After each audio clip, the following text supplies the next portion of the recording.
할렐루야. 우리 옆에 분과 이렇게 인사하겠습니다. 하나님께서 당신을 붙들고 계십니다. 이렇게 인사하겠습니다. 하나님께서 당신을 붙들고 계십니다.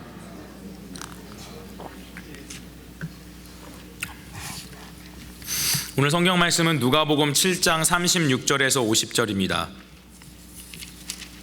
누가복음 7장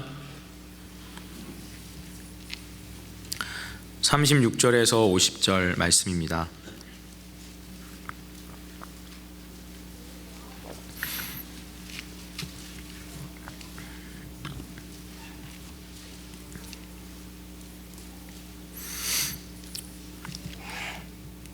제가 한 절 읽고 여러분이 한 절 읽고 돌아가면서 한 절씩 읽겠습니다. 한 바리새인이 예수께 자기와 함께 잡수시기를 청하니 이에 바리새인의 집에 들어가 앉으셨을 때 그 동네에 죄인인 한 여자가 있어 예수께서 바리새인의 집에 앉으셨음을 알고 향유 담은 옥합을 가지고 와서 예수의 뒤로 그 발 곁에 서서 울며 눈물로 그 발을 적시고 자기 머리털로 씻고 그 발에 입맞추고 향유를 부으니 예수를 청한 바리새인이 이것을 보고 마음에 이르되 이 사람이 만일 선지자더면 자기를 만지는 이 여자가 누구며 어떠한 자 곧 죄인인 줄을 알았으리라 하거늘 예수께서 대답하여 가라사대 시몬아 내가 내게 이를 말이 있다 하시니 저가 가로되 선생님 말씀하소서.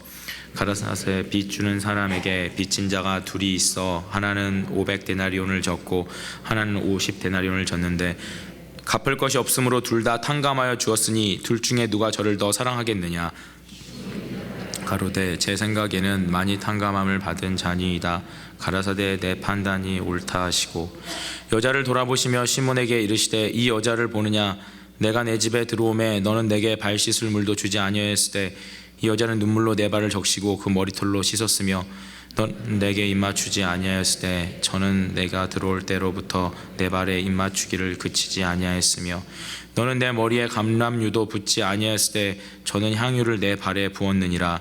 이러므로 내가 내게 말하노니 저의 많은 죄가 사하여졌도다. 이는 저의 사랑함이 많음이라.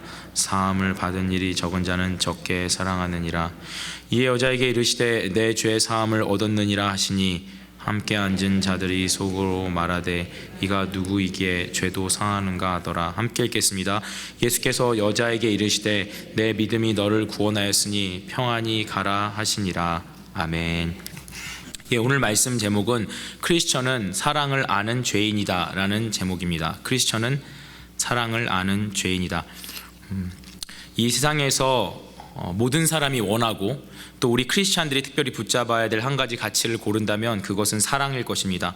성경 전체가 구약부터 창세기부터 요한계시록까지 한 단어로 요약을 하면 사랑입니다. 한 문장으로 요약하면 하나님이 우리를 사랑하신다. 조금 더 강조하면 하나님이 우리를 정말 사랑하신다. 이걸 가지고 성경을 다 말할 수 있을 것입니다.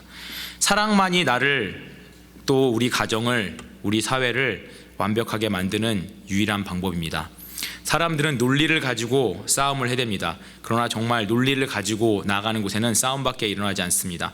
옳고 그름을 분별하기 위해서 논리를 가지고 나가면 사람마다 상황이 다르고 유한한 인간이 경험이 다른데 논리를 가지고 어떻게 정의를 밝혀낼 수가 있겠습니까? 절대 논리를 가지고 그리고 논리를 가지고 옳고 그름을 분별한다 할지라도 그것이 절대로 완벽한 사람의 마음을 또는 그 공동체를 완벽하게 만들 수가 없습니다. 가정에서든지 사회에서든지 똑똑한 사람들끼리 모이면 반드시 분쟁과 싸움이 일어나게 됩니다. 왜냐하면 내가 가진 논리가 맞다라는 주장을 가지고 이 논리를 따르면 너희들은 아무 걱정이 없이 평화로운 공동체를 이룰 것이다 라는 생각을 가지고 나옵니다. 그렇지만 반대편에서도 역시 같은 논리를 가지고 웃기는 얘기 하지 마십시오. 내 논리를 가지고 듣는 사람만이 참으로 진리입니다 라고 생각하는 그 자신만의 진리를 누구나 갖고 있기 때문에 논리를 가지고 나아가는 공동체에서는 반드시 싸움이 일어나게 되어 있습니다. 하나님께서는 우리에게 지성을 주시고 이성을 주신 것은 하나님을 인식해서 믿음으로 받아들이라고 우리에게 주신 것이지 그것을 가지고 내가 맞다 틀리다를 주장하라고 우리에게 지성을 주신 것이 아닙니다. 하나님이 우리에게 주신 단 하나의 법이 있는데 요한복음 15장에서 말씀하시는 것 같이 너희는 서로 사랑하라. 새 계명을 너희에게 주노니 서로 사랑하라. 우리에게 있는 유일한 하나님의 법, 하나님의 법칙은 사랑으로 사는 것입니다. 요즘은 학문계에서 진화론이 대세입니다. 모든 학문에 이것이 과학에서만 쓰이는 얘기가 아닙니다. 요즘엔 사회학에서도 심리학에서도 진화론이 아주 대세입니다. 근데 진화론을 주장하는 사람들이, 특별히 진화 심리학자들이 하는 얘기 중에서 사랑이라는 그것은 진화 단계를 통해서 서로가 공존 공생하기 위해서 만들어진 하나의 어떤 감정이나 생각의 메커니즘이다, 이렇게 얘기를 하는 사람들이 있어요. 사랑이라는 것은 진화 과정을 통해서 사람에게 주어진 것이다, 이렇게 얘기하는 사람이 있습니다. 사랑의 절대성을 부인하는 거죠. 그런데 그 사람들은 그러나 정말로 헌신적으로 살아가는, 자기의 이익마저 없애가면서도 헌신적으로 사랑을 하는 사람들의 사랑을 설명해낼 수가 없습니다. 사랑은 진화 생물학자들, 심리학자들이 말하는 것처럼 어떤 진화의 산물이 아니고 하나님께서 우리 인간을 완벽하게 만들기 위해서 주신 선물입니다.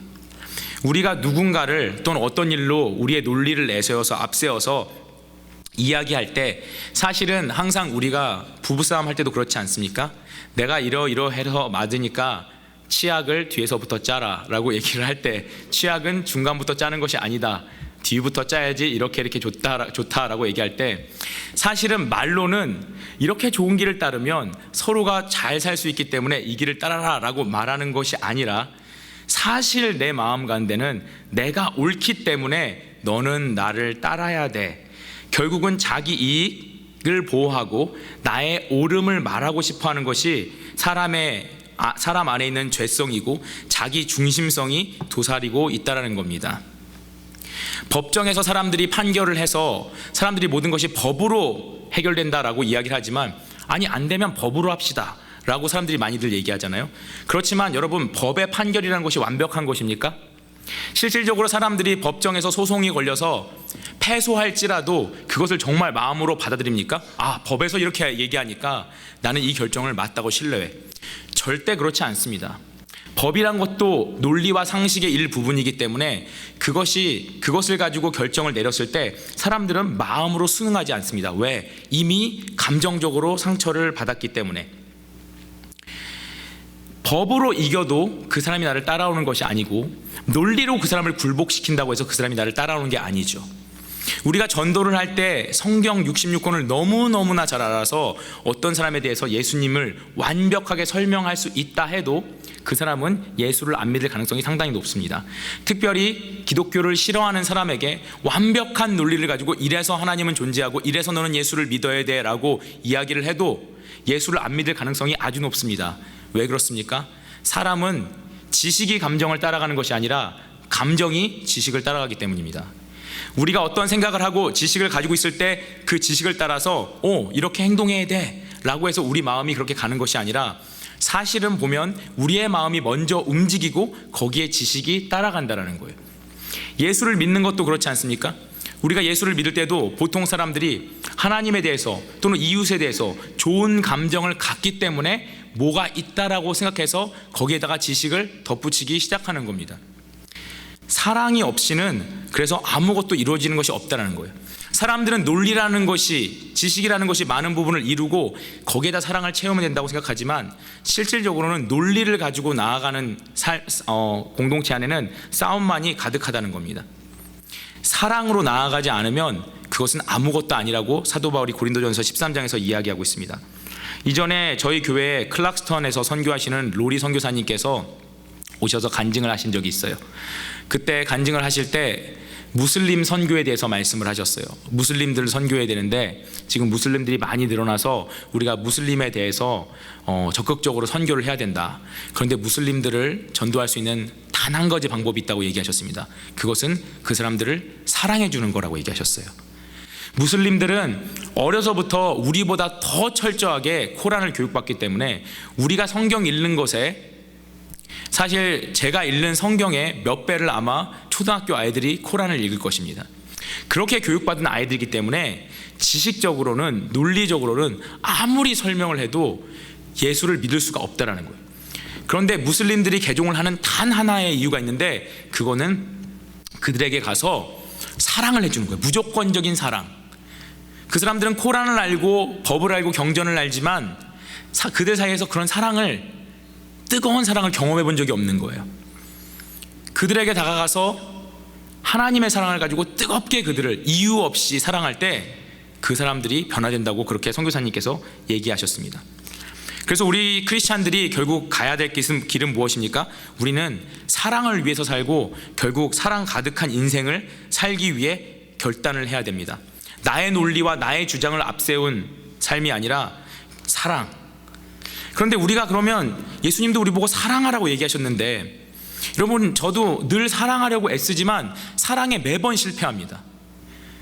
정말 제가 정말 우리 교회 성도님들을 더 사랑하고 청년들을 더 사랑하고 내 주변에 있는 이웃들을 더 사랑하고 심지어는 아내를 더 사랑해 주겠다라고 작정을 하지만 사랑하려고 작정할 때마다 항상 실패를 경험하게 되고, 내 안에는 이렇게도 사랑이 없나, 가족마저도 사랑해주지 못하고 가족의 이야기도 받아주지 못하는 제 모습을 보면서 나는 왜 이렇게 사랑이 없을까, 이런 생각을 정말 많이 합니다.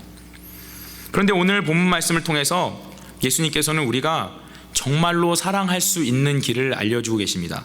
그것은 우리가 사랑할 수 있는 방법은 굳은 의지를 가지고 하는 것이 아니라요, 이를 악물고 교회를 나와서 사랑하는 것이 아니라 내가 죄인이고 용서받았음을 기억하는 것이 사랑의 방법이라고 예수님께서 말씀하십니다.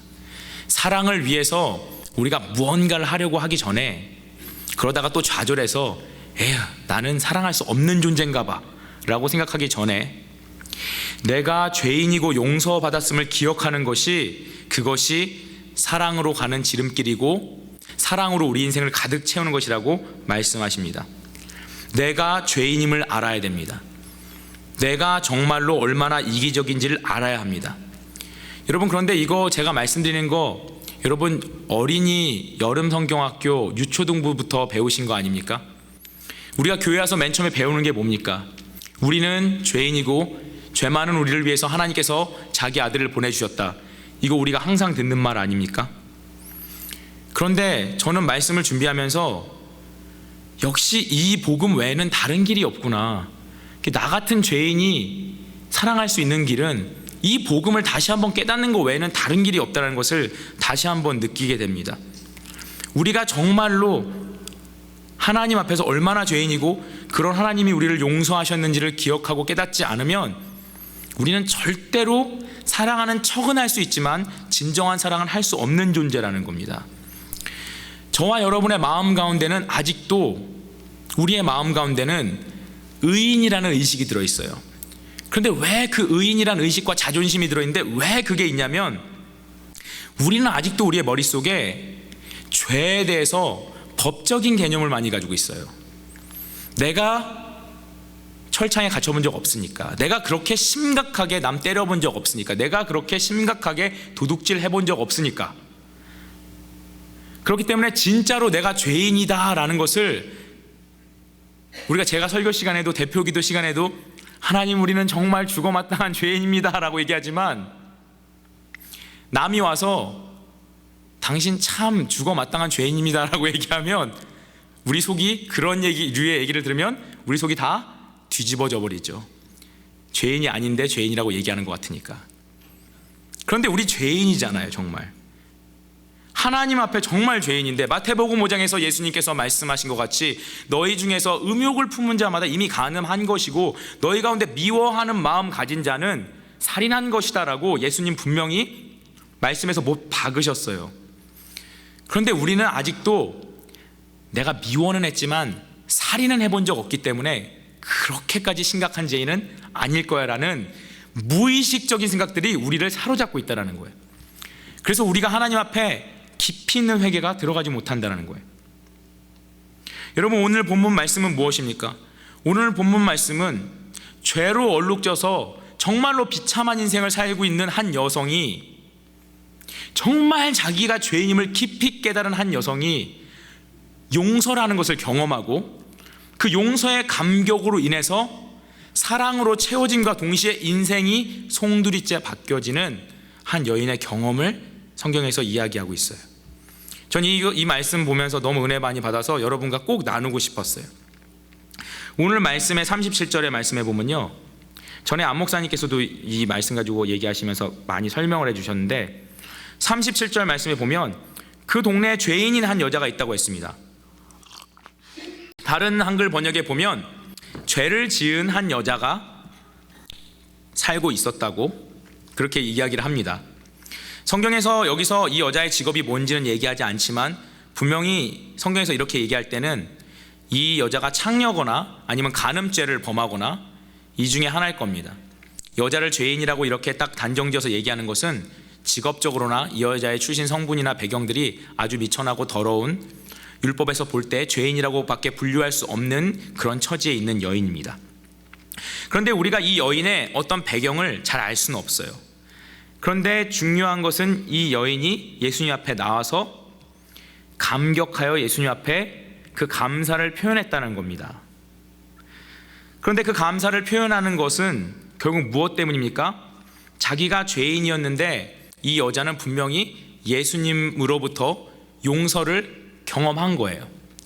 예수님의 말씀을 우리가 뒤에 가서 보면 분명히 이 여자는 예수님의 용서를 경험한 여자예요. 더러운 여자이기 때문에 세상에서 그 누구도 이 여자를 받아주지 않고 사회적으로나 그 마을 지역사에서 절대적으로 이 여자를 용납해주지 않았을 거예요. 이 여자에게 좋은 말 한마디 건네준 사람 없었을 거예요. 그런데 예수님께서 오셔서 분명히 이 여인을 감격시키는 어떤 용서와 위로를 분명히 해주셨다는 거예요. 그래서 그 여인이 예수님이 어떤 바리새인의 집에 오셨다라는 얘기를 듣고 그 집을 찾아옵니다. 사실 이 여인은 자기가 율법적으로 부정하다는 거 알죠. 이 여인이 바리새인은 누굽니까? 율법적으로 스스로가 완벽하다고 생각하고 눈에 보이는 율법들을 정말로 다 지키는, 도덕적으로나 정치적으로나 사회적으로 깨끗한 사람들이죠. 이 사람의 집에 찾아간다는 것 자체가 이건 아주 억울한 거예요. 이건 사실 있기 힘든 일이에요.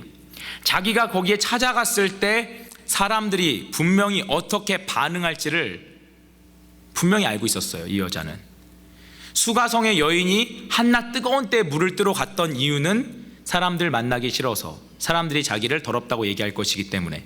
마찬가지로 이 여인도 분명히 이 바리새인의 집에 갈 때 마음 가운데 분명히 꺼리낌이 있었을 거예요. 그렇지만 그 꺼리낌이 문제가 되지 않았습니다. 왜? 용서받은 감격이 너무 컸기 때문에. 그 감격이 얼마나 컸는지 성경은 우리에게 자세하게 묘사를 하고 있습니다. 이 여인이 향유 담은 옥합을 가지고 와서, 그 옥합은 아주 귀한 보석 비슷한 그 돌에다가 그 여인의 가장 어떤 주석에서는 여자들이 결혼할 때까지 자기의 모든 것을 들여서 자기가 모은 것을 가지고 그 향유를 산다고 했어요. 이 향유가 아주 비싼 기름이었거든요. 그것을 모았는데 그 여인의 전부일 수 있는 그 향유 옥합을 가지고 온 거예요. 예수님이 이렇게 옆으로 누워가지고 전에 목사님께서 설명하신 것처럼 옆으로 이렇게 유대인들은 왼팔로 이렇게 기대고 방석 같은 거 큰 거 놓고 기대고 낮은 탁자 위에 놓고 이렇게 오른손으로 이렇게 음식 집어 먹잖아요. 예수님 옆으로 이렇게 누워 계신데, 누워서 옆으로 비스듬히 기대서 식사하시는데 그 여인이 예수님 뒤로 온 거예요. 예수님 뒤로 왔는데 이건 제가 큐티하면서 그렇게 느낀 거예요. 예수님 뒤로 와가지고 향유 옥합을 가지고 왔으니까 분명히 예수님한테 그 향유 옥합 부어드리려고, 너무너무 감사해서 부어드리려고 온 거죠. 그런데 그거를 부어드리려고 하는데 자기같이 천하고 더러운 여자를 용서해 주시고 사랑해 주신 그 예수님의 사랑이 너무 감격스러워서 거기서 눈물이 떨어지는 거예요. 자기도 모르게 그냥 눈물이 떨어진 거예요. 눈물이 떨어지니까 그 눈물을 자기 머리털을 풀어서 닦기 시작하는 거예요. 여자가 어떤 곳에서든지 집 밖에서 공공장소에서 머리를 푼다는 것은 대단히 천박한 행동입니다. 안 그래도 천박하다고 더럽다고 욕먹는 여잔데 그 자리에서 머리를 풀었다고 생각해 보세요. 이거는 사람들이 더 혀를 차면서 욕하고 정죄할 일입니다. 그런데 이 여인은 그것이 두렵지 않았어요. 그 머리를 풀어서 예수님의 발을 닦이고 그 다음에 거기에 발에 입을 맞추고 향유를 부었어요. 자신이 할 수 있는 최고의 정성. 여러분 뒤에 성경 말씀에 보시면 예수님이 그 집에 들어오실 때 그 시몬이란 주인이 발 닦을 물도 주지 않았다고 했어요. 그럼 예수님 발이 얼마나 더러웠겠어요? 흙먼지와 때로 뒤덮인 발이었어요. 근데 거기에 눈물을 흘리고 누가 뭐라 그러든지 간에 자기 머리털을 풀어서 그 발을 닦고 입 맞추고 향유를 부었습니다. 이 여인에게는 아무것도 보이지 않았거든요. 용서받았다는 감격, 세상에서 그 누구도 나를 사랑해주지 않았는데, 그 누구도 나를 아름답다 얘기하지 않았는데 나를 아름답다라고 얘기하고 용서받았다고 얘기하고 사랑한다고 얘기했던 그 예수님을 이 여자는 용서를 경험한 거예요. 그 감격이 이 여자에게 그런 용기를 부어준 것입니다. 이런 행동을 보고 바리새인들은 발칵 뒤집어졌겠죠. 성경에서는 자세한 것들을 기록하지 않았지만 분명히 우리는 유대인의 어떤 정결 예식이나 기본적인 율법만 알아도 더러운 여인이 그 집에 들어올 때부터 바리새인들은 아주 기분이 불쾌했을 거예요. 밥 먹는 자리에 똥 묻은 개가 들어온 것처럼 상당히 불쾌했을 거예요. 그런데 거기에다가 그냥 가만히 있는 게 아니라 울더니 천박하게 머리를 풀어가지고 예수님을 터치한 거예요. 예수님을 터치했다는 건 뭡니까? 예수님도 율법적으로 부정해졌다는 거죠. 예수님이 부정해지고 그 자리에서 먹는 사람들도 다 같이 부정해진 거예요. 그러면 이미 그 식사 자리에 판은 다 깨진 거죠. 아마 사람들이 일어서 가지고 혀를 끌끌 차면서 옆으로 물러서 있었을 거예요. 그렇지만 이 여인에게는 그런 아무것도 보이지 않았어요. 왜냐하면 주님이 나를 사랑하신다는 그 사실이 그 여인의 마음을 강하게 사로잡고 있었기 때문입니다. 여러분, 우리는 살아가면서 참 자유롭지 못하다고 느낄 때가 많이 있어요.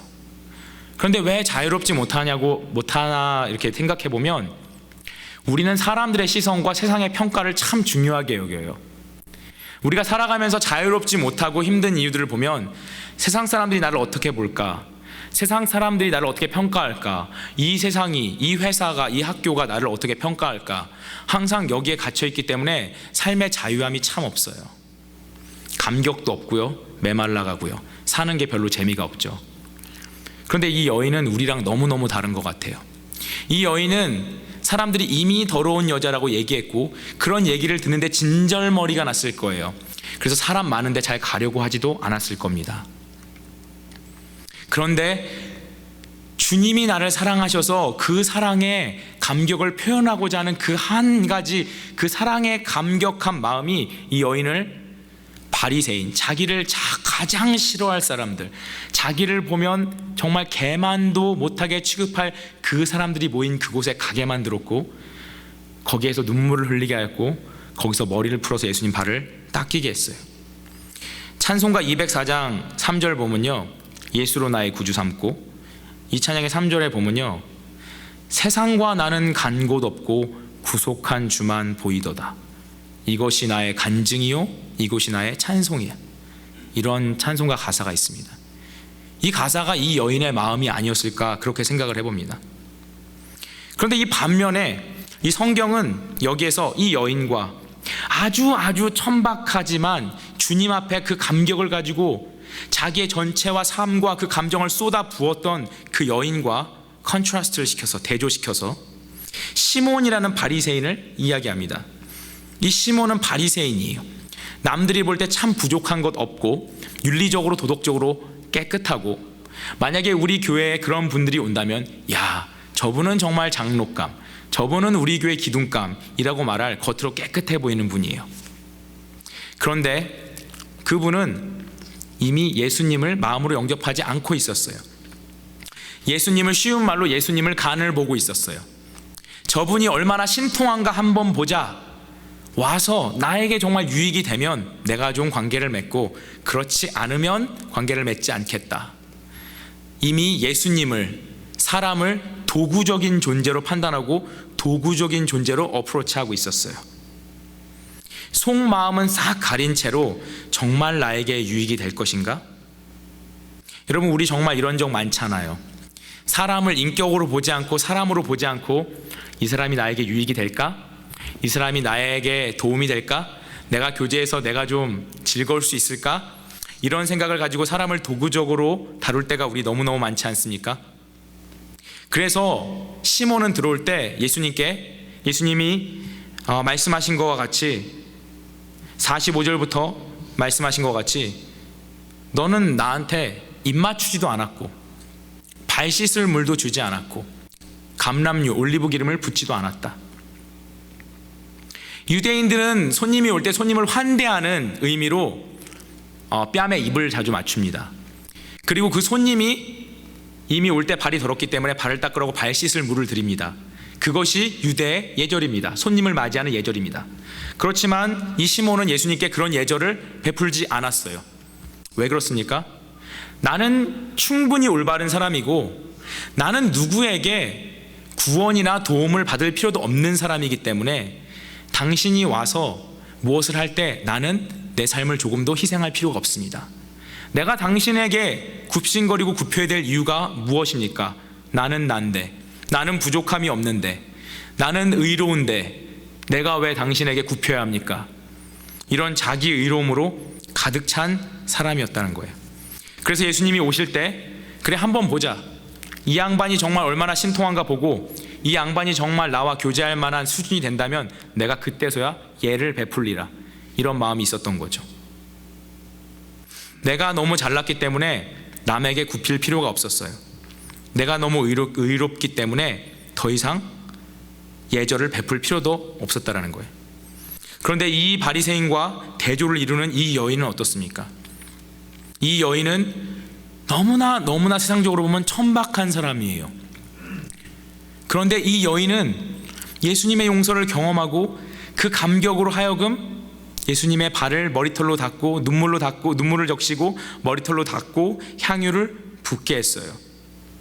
내가 너무 죄인이기 때문에 누군가에게 내 삶을, 누군가 정말 나를 사랑한 그 사람을 위해서 내가 쏟아 부어지고 드려지는 것에 대해서 망설임이 없다라는 거예요. 내가 원래 죄인이기 때문에 내가 더 낮아지고 천박해질지라도 그것이 나의 사랑과 인생을 감격을 표현하는 것이라면 전혀 내가 낮아지는 것에 문제가 없다라고 그렇게 생각했다라는 거예요. 여러분, 우리는 우리 자신이 어떤 삶을 살고 있는지 한번 생각해 봤으면 좋겠어요. 저는 이 말씀을 묵상하면서 이 여인의 마음이 너무 부러웠어요. 이 여인의 마음이 여러분 얼마나 행복했을까요? 용서함을 받고 감격 가지고 예수님 앞에 나왔던 이 여인의 마음이 여러분 얼마나 천국이 됐겠어요. 자기를 사랑해 주신 그분의 사랑에 감싸 안겨져서 세상의 시선도 자기가 천박하다, 죄인이다, 더럽다 하는 그 말들도 귀에 들리지 않는 오직 하나님의 사랑에 사로잡혀 있는 그 여인의 마음, 이걸 바로 천국이라고 말하는 것입니다. 이게 바로 우리가 이 땅 가운데서 경험해야 될 천국이라는 거예요. 우리가 교회를 나오는 이유는 무엇입니까? 이것을 경험하기 위해서예요. 우리가 교회에 나와서 예배를 드리고 그래 내가 이렇게 예배를 드리고 갔다라는 게 우리가 여러분 중요한 게 아니에요. 우리가 예배를 드리는 것은 이 여인의 마음과 같이 되기 위해서예요.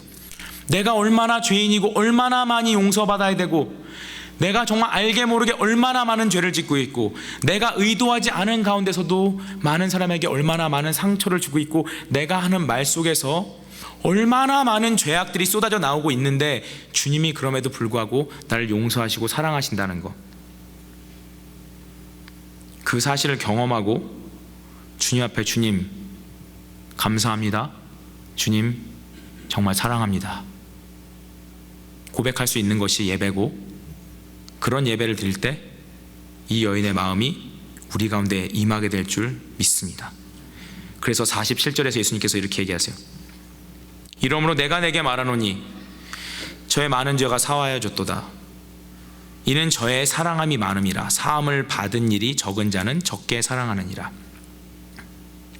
다른 성경에서는 이것을 두 개를 대꾸를 이루어서 표현을 하는데, 저의 많은 죄가 사하여졌다. 이는 저의 사랑함이 많음이라. 이거는 이 여인이 의도적으로 어떤 액션으로 사랑의 액션을 취했기 때문에 용서를 받았다, 이렇게 해석하기보다는요, 여러 성경 버전들을 볼 때 이 여인이 정말로 주님의 은혜로 말미암아 사랑을 경험하고 감격을 경험하게 하고 그 주님께 다시 사랑을 표현해 드릴 때 그 죄가 사여지고 주님의 온전한 용서와 치유가 임했다라는 겁니다. 그러면서 예수님께서 말씀하시는 거예요. 사함 받은 일이 적은 자는 적게 사랑하느니라. 여러분, 우리가 예수님 사랑하는 게 우리의 목표예요. 여러분, 삶의 목표가 그렇게 되시길 바랍니다. 여러분, 우리의 목표는 돈을 버는 것 아닙니다. 우리의 목표는 유명한 사람 되는 거 아니고요. 우리의 목표는 자식 농사 잘 지어서 노년을 편하게 사는 것 아닙니다. 우리의 목표는 예수님을 날이 갈수록 더욱 사랑하는 것입니다. 그것이 크리스찬이 해야 될 전부 다입니다. 그런데 우리는 어떻게 사랑할 것입니까?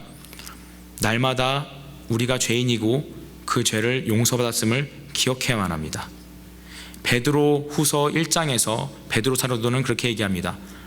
너희가 사랑과 어떤 하나님이 주시는 성령의 열매들을 맺지 못하는 것은 그런 사람들은 교회를 다니고 예수를 믿는데도 불구하고 사랑하지 못하고 절제하지 못하고 덕을 세우지 못하고 인내를 세우지 못하는 이유는 과거에 그들의 죄가 용서함을 받았다는 사실을 잊었기 때문이다 라고 베드로후서 1장에서 이야기하고 있습니다.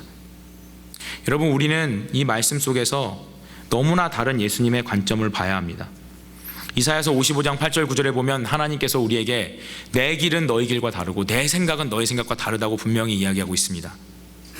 여러분, 우리가 교회에 오래 다녔기 때문에 되게 하나님 생각 잘 아시는 것 같죠?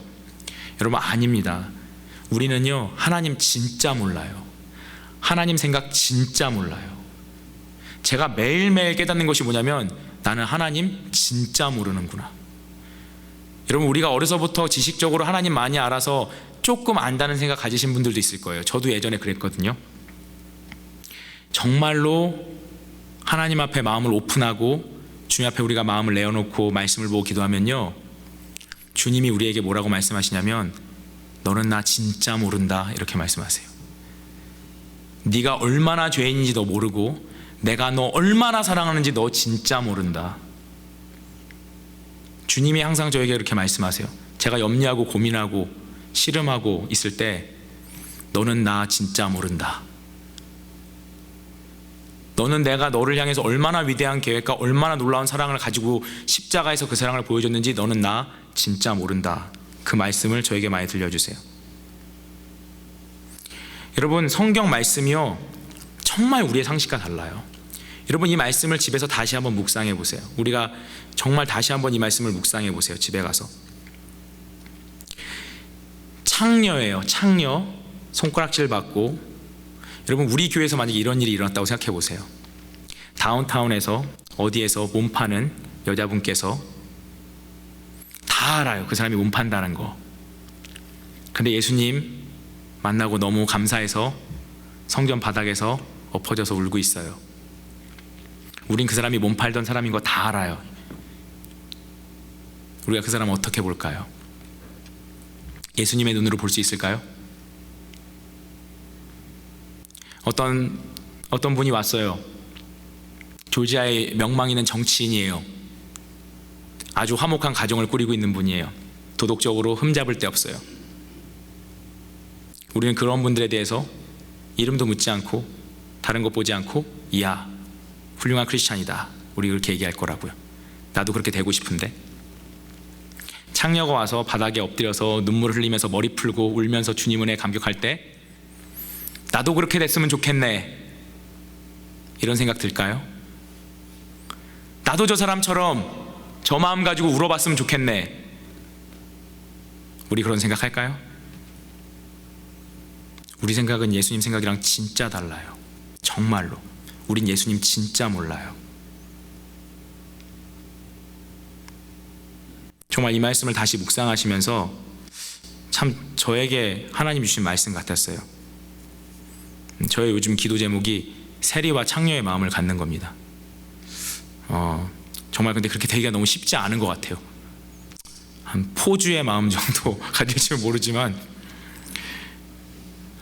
세리와 창녀의 마음 달라고 하는데 매번 기도할 때마다 제가 이렇게 잘난지 모르겠어요. 그냥 제 안에 그 의로움, 내가 잘났는데 뭐 이렇게까지 사람들한테 해야 돼? 내가 잘났는데 내가 뭐 이렇게까지 해야 돼? 항상 이 마음이 있다라는 거예요. 주님은 저를 정말 사랑하시고 여러분을 사랑하시기 때문에 이 여인의 마음과 같은 그 감격을 부어주시길 원하시거든요. 주님 앞에 눈물로 주님의 발을 닦일 때 이 여인의 마음이 얼마나 천국과 같았겠어요. 그 마음을 우리에게 주시길 원하는데, 주님은 우리에게 그 마음 주시기 원하는데, 그럼 우리가 정말 죄인인 것 깨닫고, 주님 내가 죄인이에요, 나 정말 사람들 앞에서도 아무 입도 뻥끗할 수 없는 죄인이에요, 이거 고백하길 원하시는데, 우리는 살아가면서 자꾸 거부하는 삶을 살아요. 저부터도 아니야, 내가 저 사람보단 낫지, 제가 나보다 나은가? 안 나은가? 내가 그래도 저 사람보단 낫지. 비교하며 산다는 겁니다. 여러분, 이 말씀이 주는 메시지를 정말 깊이 묵상하셨으면 좋겠어요. 제가 이 말씀을 준비하면서 그냥 저는 모르겠어요, 오늘 설교가 제가 하는데도 되게 두서없는 것 같아요. 그런데 이 설교 준비하면서 되게 많이 울었어요.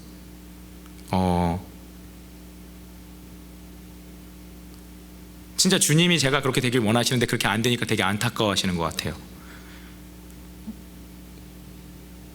또 우리 섬기는 교회 모든 가족들이 정말 내가 죄인인 거 깨닫고 세리와 창녀의 마음으로 주님 앞에 엎드려서 울면 천국이 될 텐데, 그렇게 못하고 자꾸 내가만이 네가만이 자꾸 생각하는 우리의 마음을 보면서 주님이 되게 안타까워하시는 것 같았어요. 우리가 정말 우리 담임 목사님께서 늘 말씀하신 것 같이 버겁도록 구제하고 선교하고 섬기는 교회가 되어야 되는데, 우리가 그런 세리와 창녀의 마음 없이 정말 무너지듯 주님 앞에 죄인이라고 무너져서 울며 주님의 그 용서하심에 감격하는 그 예배가 없이는, 우리가 버겁도록 구제하고 만약에 그런 주님 앞에 사랑과 헌신과 감격의 마음 없이 버겁도록 구제하고 선교하면 우리는 엄청난 바리새인이 될 거예요. 내가 버겁도록 구제했어, 내가 버겁도록 선교했어, 내가 버겁도록 섬겼어, 엄청난 바리새인이 될 겁니다. 우리에게 필요한 거는 먼저 그 마음이라는 거예요. 제가 이 말씀을 마치면서 어떤 찬양 가사 하나 읽어드릴게요. 이 찬양이 우리 김민주 선교사님이 이끄셨던 램프라는 팀이 있어요. 그 남미, 램프라가 LAMP인데요, 라틴 아메리카 미션 앤 프레이즈의 약자예요. 근데 이 김민주 선교사님 팀에서 이렇게 번역해서 이 스페니쉬 찬양을 한국말로 이렇게 만든 찬양이에요. 근데 그 찬양 중에서 제가 되게 좋아하는 찬양인데, 주의 옷자락 만지며라는 찬양이 있어요. 주의 옷자락 만지며. 나중에 유튜브에서 들어보세요. 근데 이 찬양이 가사가 이래요. 그러니까 이 얘기를 가지고 쓴 거예요. 주발 앞에 무릎 꿇고 그 사랑에 나 안기네. 어떤 말도 그 어떤 소리도 그 발 앞에서 잠잠해지네. 주 나의 사랑 그 발 앞에 앉아 내 모든 기도는 사랑의 노래가 되네. 주의 옷자락 만지며 주의 두 발을 씻기며 주님 그 발에 입맞추며 나의 왕관을 놓으리.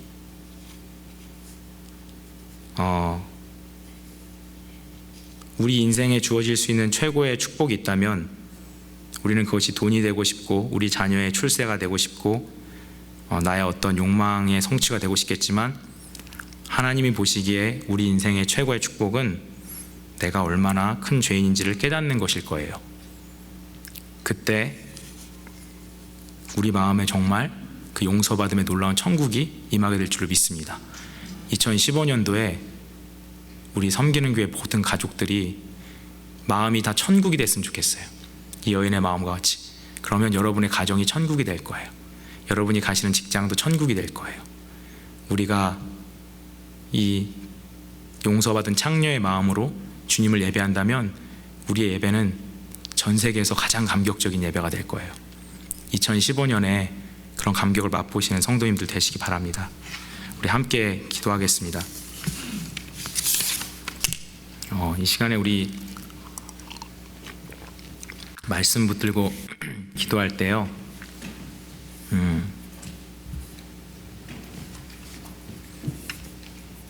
우리가 죄인임을 고백하는 건 결코 나 자신을 정죄하기 위해서가 아니에요. 나 자신을 낮추기 위해서가 아닙니다. 우리가 내가 죄인이라는 것을 주님 앞에 고백하고 나갈 때 주님께서 얼마나 나의 큰 죄와 얼마나 연약한 나의 모습을 용서해 주셨는지 십자가의 의미가 여러분 가슴에 다가올 거예요. 그러면 우리도 이 여인과 같이 눈물로 그 발을 적시고 머리털로 닦고 입을 맞출 수 있게 될 줄 믿습니다. 정말 그런 우리가 되길 원합니다. 이 시간에 기도할 때 주님, 내가 너무 건조하게 살았어요. 나는 그렇게까지 회개할 필요가 없기 때문에 내 삶을 그렇게까지 나눠줄 필요도 없고 하나님 앞에 그렇게까지 마음을 열 필요도 없다라는 그 생각들, 그것이 하나님 앞에 얼마나 큰 죄인지 몰라요. 그냥 이 시간에 우리가 기도할 때 주님, 나에 의해 갇혀서 주님 앞에 세리와 창녀의 마음으로 기도하지 못했던 나를 용서해 주시고 내가 얼마나 죄인인지를 하나하나 다 깨닫게 하시고 그런 나를 하나님께서 얼마나 사랑하시는지, 놀랍도록 사랑하시는지 그 감격으로 우리를 감싸 안아 주시고 치유하시고 회복시켜 주시옵소서. 하나님,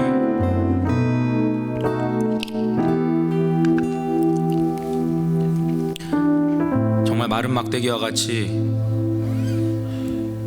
뻣뻣한 마음으로 신앙생활 한 지가 너무 오래된 것 같습니다. 우리가 주님을 처음 만났을 때 감격은 어디 있는지요? 예수님이 나의 주님이라고 나를 구원해 주셔서 감사도 고백했던 그 고백은 얼마나 오래됐는지요. 주님, 세리와 창녀의 마음을 허락하여 주시옵소서. 위선적인 종교인이 되지 않게 도와주시고 내가 정말 얼마나 죄인인지를 깨닫게 도와주시고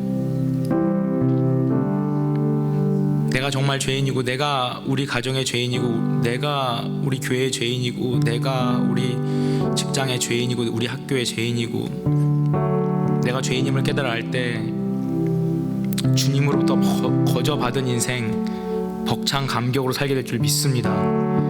주님, 사랑하는 우리 섬기는 교회, 사랑하는 우리 지체들, 형제 자매님들, 삶 속에서 어렵고 힘들고 지칠 때 많은데 하나님, 우리가 거저받은 인생 아니고 내가 사는 인생이라고 자꾸 나의 의를 내세우며 사니까 인생이 점점 팍팍해지고 살긴 더욱 힘들어집니다. 하나님, 오늘 주님 앞에 나와서 너무 감격해서 왈칵 쏟아지는 눈물을 참을 수가 없어서 그 눈물로 주님의 발을 적시고 누가 뭐라고 얘기하던 주님 발 닦이고 싶어서 머리털 풀어서 주님 발 닦였고 자기 가진 전부 향유가 부어드렸던 그 여인의 마음과 같이 우리도 죄인임을 깨닫고 용서받으며 감격 속에서 살아가게 도와주시고 그렇게 우리가 살아갈 때 우리 삶이 천국이 되고 그런 마음 가진 사람들끼리 모여서 예배드릴 때 우리 섬기는 교회 천국 될 줄 믿습니다. 하나님, 2015년에 주님의 용서하심과 사랑을 뜨겁게 경험하는 우리 인생의 가장 로맨틱한 한 해가 되게 하여 주시옵소서. 예수님의 이름으로 기도드렸습니다. 아멘.